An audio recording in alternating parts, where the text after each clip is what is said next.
All right, let's talk about the Gospel of John. Now, this book is a little different from the others. It's less of a straight-up biography and, well, more of a really compelling argument. See, unlike the other Gospels, this one literally tells you its mission statement right up front, and everything inside is designed to convince you of one powerful idea. So let's dive in.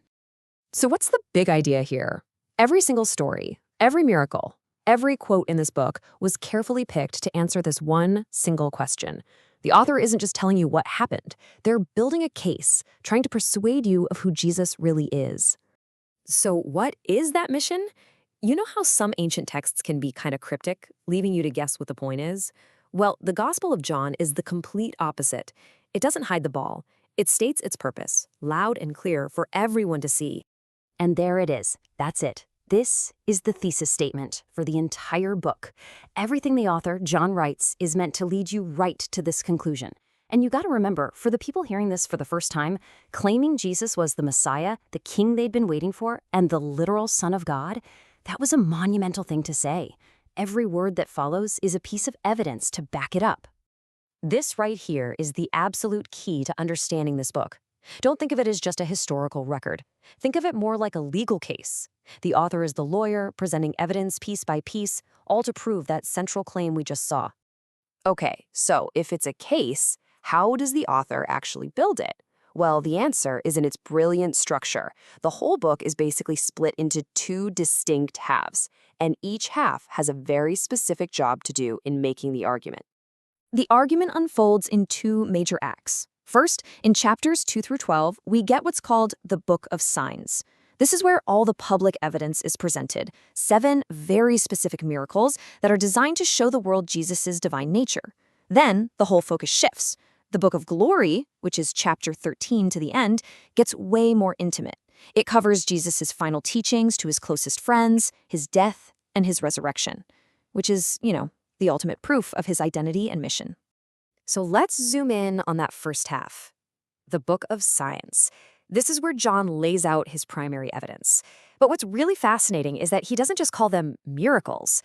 No, he uses a very specific word for them that totally reveals their true purpose. The author picks exactly 7 miracles to show us, 7. And that number is no accident at all. In Jewish tradition, 7 symbolizes divine completion and perfection. So by choosing 7, the author is basically saying, here's the evidence. It's complete, it's perfect, and it's all you need. And this is the crucial point. These miracles aren't just awesome displays of power. John calls them signs for a reason. Think about it. A sign isn't the thing itself, it points to the thing. Each one is a clue, a piece of evidence designed to reveal a specific part of Jesus' identity as the Son of God. But the evidence doesn't stop with just his actions. To go along with those 7 signs, the author gives us 7 powerful I am statements that Jesus makes himself.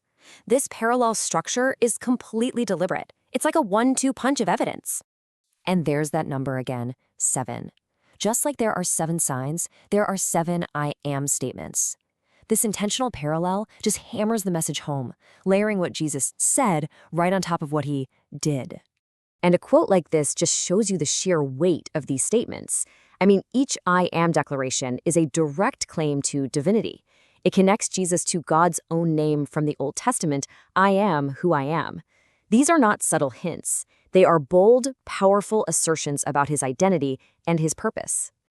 So let's recap. We've got the signs. We've got the I am statements. It's all wrapped up in this neat 2-part structure. So where does all this evidence lead? What's the core message that John wants us to walk away with? Well, all that evidence, all that careful structure, it's all pointing to these 3 huge ideas that are totally intertwined. The ultimate goal is a call to belief. But that belief isn't just a mental thing. It's a response to God's profound love. And the result of putting your faith in that love, it's the promise of eternal life. See how each one just flows right into the next? And of course, it all comes together in what is maybe the most famous verse in the entire Bible. This single sentence is the perfect summary of John's entire mission. It connects God's love, the giving of his Son, our response of belief, and the ultimate outcome, eternal life. It's the entire gospel in a nutshell. So, we'll leave you with this to think about. The Gospel of John was intentionally crafted to be a piece of persuasion, a case for belief. And after seeing how it's built, the question remains, What is it about this specific argument, its structure, its signs, its claims, that has made it one of the most compelling and enduring messages in all of human history?